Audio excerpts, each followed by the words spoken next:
While they're on probation, they're still able to prescribe, and their patients are dying.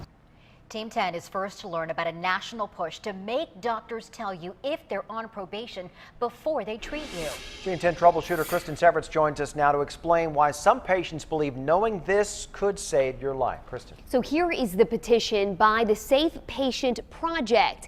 The Consumers Union advocates tell me 400 doctors are on probation in California for things like sexual abuse of a patient, violence, even death. Many can still practice, and they don't have to tell you any of this. His nickname was J-Rod because he played baseball and he was the pitcher. Jody Barber wears this wristband so you ask questions. That opens up the conversation. She wears the necklace because he did. When he passed away, I took it off, and now I never take it off.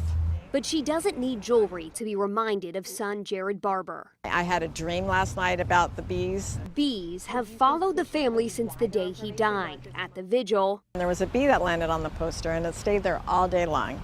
And the next morning we went to pick up the posters, and the bee was still there. at this interview, There's a bee flying around now. signs telling Jody that her son supports her mission.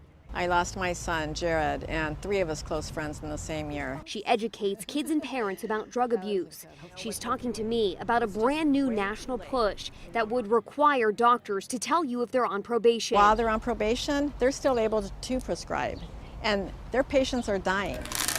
Jody said she found her teenage son on pills when he was 19. My husband and I went to a psychologist who referred us to, quote unquote, the best doctor in Orange County. And he just really basically just prescribed more pills. She was sent to Dr. Paul Corona. If I knew Dr. Corona was on probation, I wouldn't have gone to see him. He was on a 5-year probation for giving himself Seroquel. She said Jared was put on Klonopin, the antidepressant Pristiq, and then Cymbalta. Dr. Corona then gave Jared Seroquel samples 2 days before his death. Jared, I thought, gave me all the samples, but he kept 1 box.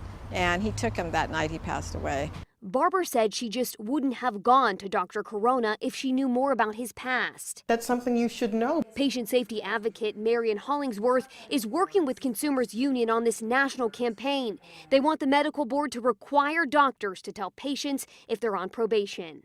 I would never have taken my son to this doctor if I knew that. And this should be required. Now, you can check out your doctor on this state website, but Hollingsworth believes it takes too many steps. You can find a link to this petition on 10news.com. Just click on the red TV button. I'm Team 10 troubleshooter Kristen Severance.